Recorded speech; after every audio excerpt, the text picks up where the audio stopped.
Hello and welcome. I am Dr. Anil Joshi. Welcomes you to my series. In the contest, we are going to visit today Hampi, that is a Jain temple, also called Ganagatti temple. So it is a Jain temple in Hampi, very much near the town, and you must visit it for certain points which are going to elaborate it in this lecture after this. Hello and welcome. We are meeting again in Hampi.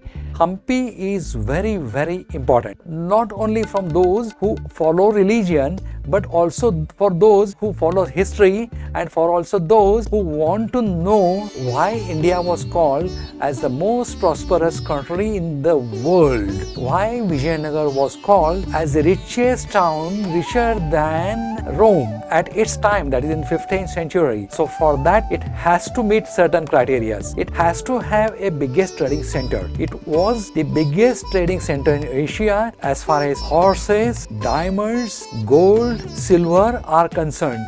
Not only that, it was also a biggest market for the weapons, then also for those who want to sell their horses, then camels, believe it, camel I said, even camels were sold here, and the city was so prosperous that it had a supermarket of diamonds, silver and gold separately, horse market separately, so also a market of pan supari, that was also a separate big market having stalls, hundreds of stalls were there. Now all these things were attracting many foreign visitors. Is it that the only place for trading? No, it was also a historical place. A lot of events mentioned in Puranas and Ramayanas have occurred here. This was a Kishkinda in Puranas, in Ramayana. It was a birthplace of Lord Hanumana. It was a kingdom of Vali and Sugriva, and Prabhu Ramachandra has stayed here while going to Sri Lanka for a couple of days. He has worshipped here Shiva, whose temple is still there, and also there are many other architectural, iconological, temple designing point of view, like a Vithala temple which has got a musical pillar. Here there are plates which can sing. After Vithala temple, you can also see big Gopuram that was there in the Hampi. Big Gopuram, singing pillars of Vithala, and also royal enclosures. Now, royal enclosures means it was a king's palace and a place for activity at that time. You can see ruins, but that can give you how much gorgeous it would have been. We have heard of stories of Tenali Ram and Krishna Dev Raya, which has occurred here. Now here there are big elephant stables, which means that they have large number of elephants with them. They were having processions of horses, elephants there in front of stable. Then they have a large zanana, which was including a lotus palace. Then also there is queen's bath, summer palaces. Their queens were staying absolutely in comfort. And what kings were doing? Every day morning they were going for a war exercises. That was in front of elephant stable, where they had teachers right from Mongolia. So they are learning all arts of war here. And you can also see certain pushpakaranis, that is wells, the designing of which is at such a geometry and with such a preciseness that you will be just stunned looking at it. And believe it, it was constructed in a very short time. Go anywhere in the town, you will find a Gopuram of Virupaksha temple. Go anywhere in town, you will see hills of the Matunga hills, then Hanuman birthplace, that is Anjanadri hills. So also many temples, many supermarkets. So do visit Hampi after a brief idea. Main aim of our series is to give you a brief idea about multiple monuments. However, that is not possible to cover in one lecture. Therefore, we have got multiple lectures. Stay tuned to us, see our multiple videos, subscribe to us and enjoy the wealth of knowledge and know why India was the most powerful, why Vijayanagara Samrajya was most powerful, why it was the largest supermarket, why it was attracting tourists all throughout, and what was the technological advances. Let's get going to each topic. Ganagatti temple in Hampi is a Jain temple. From outside, It may look like a Hindu temple, but it is a Jain temple. It is located on the Kempali road on the way to Bhima Gate. The lovely temple is one of the simple stone architecture in Hampi in front of the monolith lamp pillars. It is one of a peculiarity of all the temples, including that of Jain temples. The temple is one of the earliest structures constructed during the region of Vijayanagara Empire. It is one of the noble temple in the ancient village and is visited by a large number of tourists in Hampi during their trip. So not only the local people, not only the Jain people, but everybody visits it. Now Airuguppa, the commander-in-chief and minister of the Harihara II, commissioned this temple. Airuguppa is also known for his Sanskrit and lexicographical work. Both the compositions as well as this temple commissioned by Airuguppa is historically significant. That's why it is worshipped by more people and it is appreciated by a lot of tourists.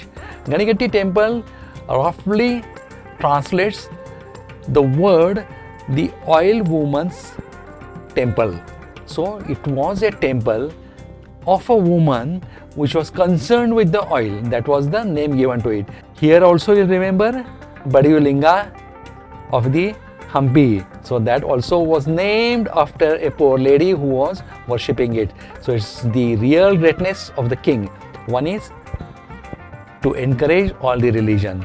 Second, to support constructions, then continuation, maintenance of the multiple temples. So also give names of the people who are really founder of that main temple. There is a main temple and a small shrine adjacent to it. In front of the main temple is a stambha. Stambha is a monolith rock pillar or a stambha, and it is used usually for lighting a lamp. The temple is dedicated to Kunthunath, the 17th Tirthankara of the Jainism.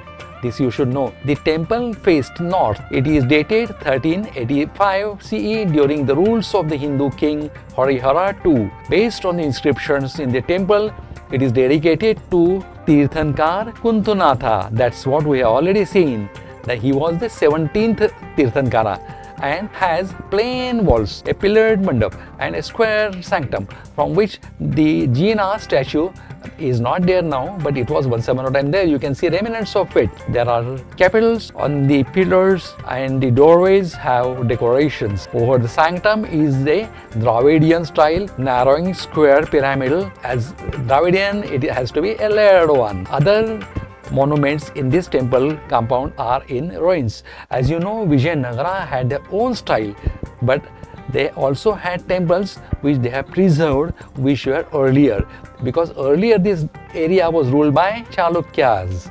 The temple has significant architectural features of the early Vijayanagara constructions. The large monolithic lamppost in the compound is another highlight.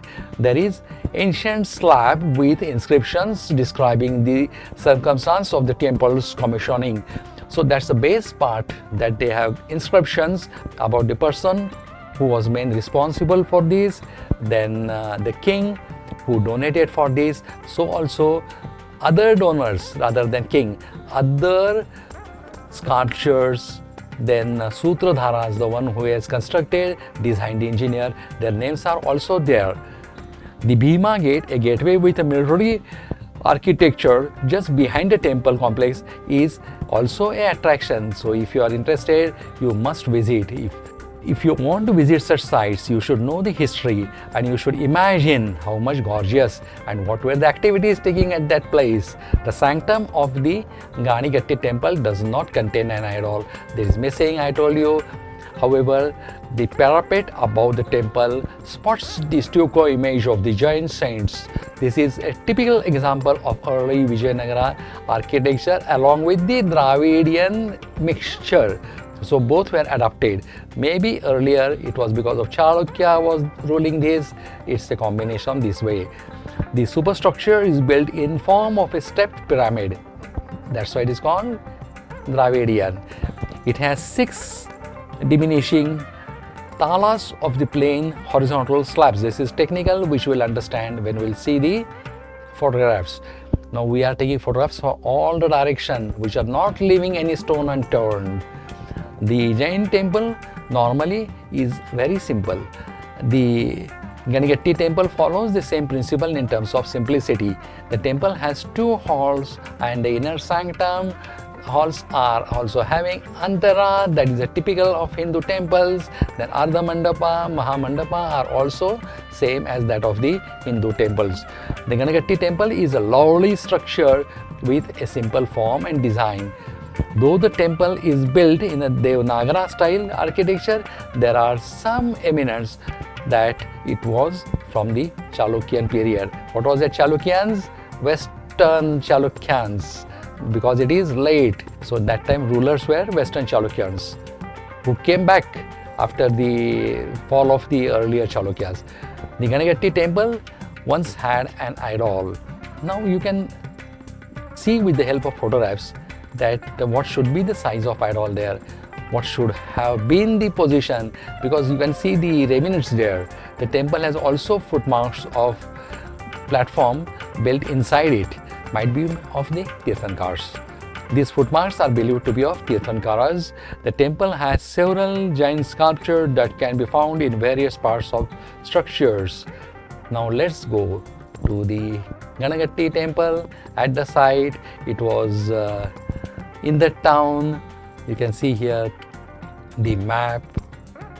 Then you can see here the boards of archaeology ASI department, and they give you also information about the temple.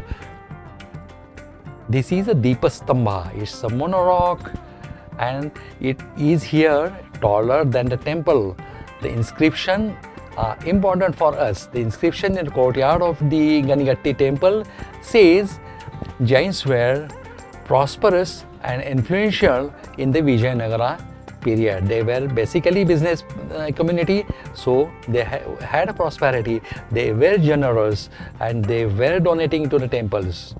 Then Airugappa, one of the trusted generals of the Harihara II, has not only constructed but protected and also allowed Jainism to grow, and these all are given on the inscriptions around. This we are seeing from the front. You can see behind the Shikhara, which are the Vedian style. In front, not exactly the Torna, but this is a Mandapa, which are ruined. It is not in proper shape, but still you can make out how it would have been when constructed. Inscriptions are here. Now, inscriptions are extremely important for us because they give us proper idea. This is another way. On the left side of the main door, usually it's kept closed. You can see the simplicity of the temple, but it gives you how much gorgeous it would have been. Of course, Jainism believes in simplicity. This all around we are taking you, we are seeing you, we are showing you all the photographs from 360 degrees so that you can have three-dimensional idea about this temple, even though you are not seeing it, or if you are seeing it, it will refresh your memories. Now, some of the inscriptions you can still see it, though it is not readable, you can see it. They are fairly in good shape.